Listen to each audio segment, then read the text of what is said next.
बाबा तेरी मीठी मुरली की धुन सुन कर के मन हर्षाए, रास रचाए साथ तुम्हारे, झूम झूम दिल ये गाए हो झूम। ओम शांति। आज 1 सितंबर 2024 के प्यारे बाप दादा के अव्यक्त मधुर महावाक्य और रिवाइज डेट है 25 नवंबर 2001। आज बाबा ने ब्राह्मण जीवन में सदा उन्नति पाते रहे उसके लिए सबसे सहज पुरुषार्थ बताया और कहा, सिर्फ चलते फिरते संबंध संपर्क में आते हर एक आत्मा को दिल से शुभ भावना की दुआएं दो और दूसरों से भी दुआएं लो।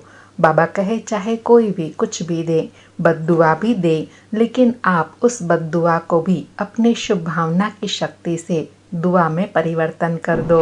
और कहा, आप बच्चों द्वारा हर आत्मा को दुआ का अनुभव हो। और अंडरलाइन कराते हुए कहा कि सिर्फ एक ही बात याद रखो कि हमें निरंतर एक ही कार्य करना है। संकल्प द्वारा, बोल द्वारा, कर्मणा द्वारा, संबंध संपर्क द्वारा दुआएं देना और दुआएं लेना है। अगर किसी भी आत्मा के प्रति कोई भी व्यर्थ संकल्प व नेगेटिव संकल्प आवे तो भी याद रखो मेरा कर्तव्य क्या है। तो बाबा ने फिर कर्तव्य की स्मृति दिलाई कि बच्चों का कर्तव्य है दुआएं देना और दुआएं लेना। और तीव्र पुरुषार्थ में रुकावट एक शब्द की बताई, वह है कारण शब्द। तो बाबा कहते हैं अब कारण के बदले निवारण स्वरूप बन जाओ। बाबा कहे कारण तो समय अनुसार बनते ही है और बनते ही रहेंगे, लेकिन आपको निवारण स्वरूप बनना है। और कहा कि अगर दिल से दृढ़ संकल्प करेंगे कि कारण को समाप्त कर निवारण स्वरूप बनना ही है, कुछ भी हो जाए, सहन करना पड़े, माया का सामना करना पड़े, एक दो के संबंध संपर्क में भी सहन करना पड़े, मुझे समस्या नहीं बनना है। और उसके लिए बाबा ने कहा सदा अपना टाइटल स्मृति में रहे कि मैं मास्टर सर्वशक्तिमान हूँ और मेरा कर्तव्य है विश्व कल्याणकारी। तो टाइटल और कर्तव्य स्मृति में रहने से सर्वशक्तियाँ इमर्ज हो जाएंगी। और लास्ट में विशेष कहा कि जो दिल से दृढ़ संकल्प करते हैं, बाप दादा उन्हें हर समय मदद देने के लिए तैयार हैं, लेकिन बाप दादा की मदद लेने की विधि है दृढ़ संकल्प की स्मृति।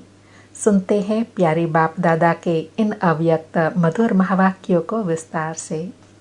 आज बाबा ने वरदान दिया, पुराने संस्कार और संसार के रिश्तों की आकर्षण से मुक्त रहने वाले डबल लाइट फरिश्ता भव।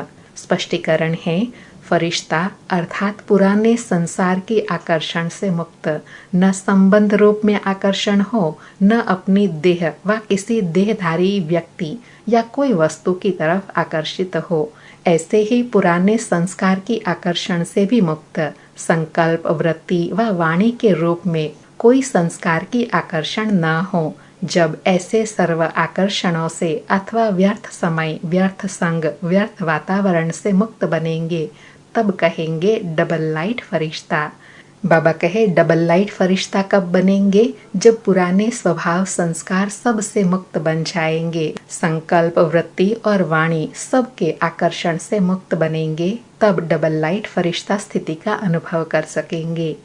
आज का स्लोगन है, शांति की शक्ति द्वारा सर्व आत्माओं की पालना करने वाले ही रूहानी सोशल वर्कर हैं। शांति की शक्ति द्वारा सर्व आत्माओं की पालना करने वाले ही रूहानी सोशल वर्कर हैं। आज से सितंबर मास शुरू हो रहा है, तो सभी ब्राह्मण कुलभूषण तपस्वी मूर्त भाई बहनों के लिए विशेष तपस्या और पुरुषार्थ के लिए मधुबन बेहद घर से बाप दादा और दादियों की ओर से हम सभी बच्चों प्रति यही शुभ आशय है कि मेरा हर एक बच्चा ज्ञान, गुण और शक्तियों से ऐसा संपन्न तृप्त बने जो इच्छा मात्रम अविद्या की स्थिति में रहे, अनेक आत्माओं की इच्छाओं को पूर्ण कर सके। बाबा कहते हैं, बच्चे अभी आप ज्ञानी तो आत्मा बच्चों को कोई भी हद की इच्छा नहीं रखनी है, क्योंकि इच्छाएं अच्छा कर्म समाप्त कर देती हैं। और कहा कि जैसे ब्रह्मा बाबा ने स्वयं का समय भी सेवा में दे दिया, स्वयं निर्माण बन बच्चों को मान दिया, अपनेपन का त्याग कर दूसरे को मान दिया, मालिकपन का मान भी दिया, शान भी दिया और नाम भी दिया। ऐसे फॉलो फादर कर इच्छा मात्रम अविद्या की स्थिति बनानी है। उसके लिए इस मास के विशेष अव्यक्त इशारे हैं, जिसका लक्ष्य भी यही है कि इच्छा मात्रम अविद्या की स्थिति का अनुभव करो और कराओ। आज 1 तारीख का अव्यक्त इशारा है।